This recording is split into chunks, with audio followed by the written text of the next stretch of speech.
Um dos julgamentos mais famosos de toda a história. Bom, tudo indica que ele foi, na verdade, uma completa farsa jurídica. Hoje, a gente vai desmontar os eventos que levaram a essa condenação histórica e revelar como cada etapa do processo violou as próprias leis daquela época.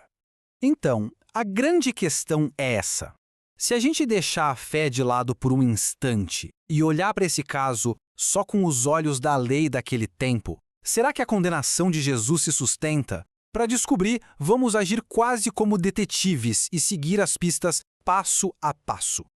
Imaginem só. Tudo aconteceu numa única noite. É isso mesmo. Em uma sequência de eventos, assim de tirar o fôlego, um homem foi submetido a 6 audiências diferentes, uma atrás da outra, antes mesmo do sol nascer. Para um caso de pena capital, esse ritmo todo não era só incomum, era muito, mas muito suspeito. E olha, não estamos falando de um tribunal qualquer, não. O caso passou assim pelas mãos das maiores autoridades da Judéia, dos líderes religiosos locais até a autoridade máxima do Império Romano na região. Essa sucessão frenética de audiências, isso, por si só, já acende um alerta gigante, né? Alguma coisa ali estava muito errada. Ok, mas para a gente entender o tamanho do problema, primeiro a gente precisa saber quais eram as regras do jogo, certo? Como é que a lei judaica daquele tempo lidava com casos criminais? Que tipo de garantia uma pessoa acusada tinha para um julgamento justo? Vamos dar uma olhada. Bom, a primeira regra era básica, fundamental: transparência total. Os julgamentos criminais tinham que acontecer à luz do dia. Simples assim. Se um processo se arrastasse e a noite chegasse, era obrigatório parar tudo e retomar no dia seguinte.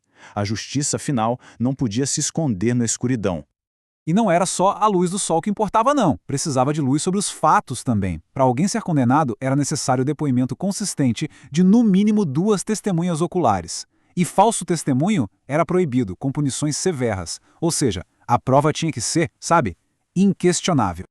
Agora, talvez a regra mais impressionante, pensando na época, era a proteção contra a autoincriminação. É isso mesmo, um acusado não podia ser condenado com base na própria confissão. O fardo da prova era todo da acusação. Eram eles que tinham que apresentar as evidências. E não para por aí. Existiam ainda outras proteções bem importantes. Os direitos do réu precisavam ser respeitados. Ponto final. E tinha mais. Era proibido fazer julgamentos durante feriados sagrados, como a Páscoa e também na véspera do sábado. Beleza. Agora que a gente já conhece as regras, vamos voltar para aquela noite. Vamos ver a cronologia do que aconteceu e, finalmente, colocar lado a lado o que a lei exigia e o que de fato foi feito. Essa linha do tempo aqui mostra bem a loucura que foi aquela noite. Tudo começa com uma audiência meio informal com Anás. Logo depois, um interrogatório com Caifás, o sumo sacerdote. Na sequência, um julgamento às pressas diante do Sinédrio. E aí, quando o dia está amanhecendo, o caso vai para a esfera romana. Primeiro Pilatos, depois Herodes e, por fim, de volta para Pilatos, dá a sentença final. 6 audiências em menos de 12 horas. É inacreditável. E é aqui que a coisa fica séria. Porque quando a gente pega o que aconteceu naquela noite e compara com as leis que a gente acabou de ver, o resultado é simplesmente chocante. As violações, as quebras de regra aparecem uma depois da outra. O contraste é absurdo. Olhem só. A lei exigia um julgamento de dia. O que aconteceu foi tudo de noite. A lei proibia julgamentos na Páscoa e na véspera do sábado. E foi exatamente quando aconteceu. A lei pedia testemunhas consistentes. As que apareceram eram falsas, uma contradizendo a outra. E o mais grave, a lei proibia condenar por confissão. Foi exatamente o que os juízes fizeram quando viram que as outras acusações não iam dar em nada.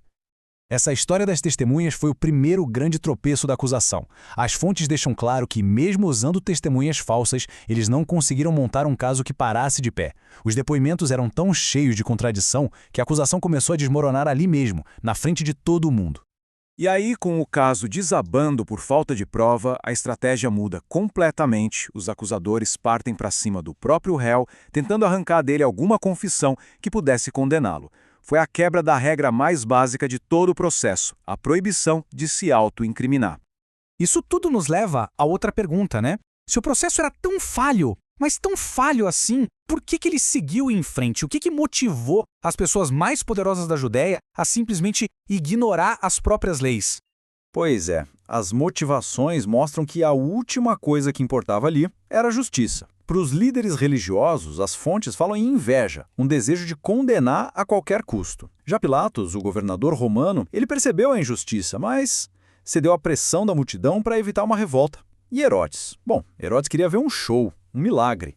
Zero interesse na justiça. E é aí que o drama chega no seu ponto máximo. Numa tentativa final quase desesperada de se livrar da responsabilidade, Pilatos joga a decisão para a multidão. Ele coloca 2 prisioneiros lado a lado, Jesus e um criminoso famoso, Barrabás. E a grande ironia é que a acusação de incitar o povo que foi usada contra Jesus cabia como uma luva para Barrabás. O resultado foi inacreditável. De um lado, um homem que o próprio juiz romano disse que não tinha culpa. Do outro, um criminoso conhecido por todo mundo. E a multidão, atiçada pelos líderes feitiços, fez a escolha, libertou o culpado e condenou o inocente. A fonte aqui captura perfeitamente a impotência de Pilatos diante daquela fúria toda. O texto diz: Pilatos discutiu com eles, pois desejava soltar Jesus. Eles, porém, continuaram gritando: crucifique-o. Ele tenta, ele argumenta, mas a gritaria da multidão foi mais forte. O clamor popular simplesmente atropelou o devido processo legal.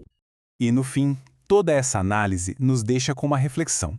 Uma pergunta que atravessa os séculos e que vai muito além deste caso específico. Quando as pessoas que têm o poder resolvem ignorar a lei que deveriam proteger, o que é que sobra da justiça?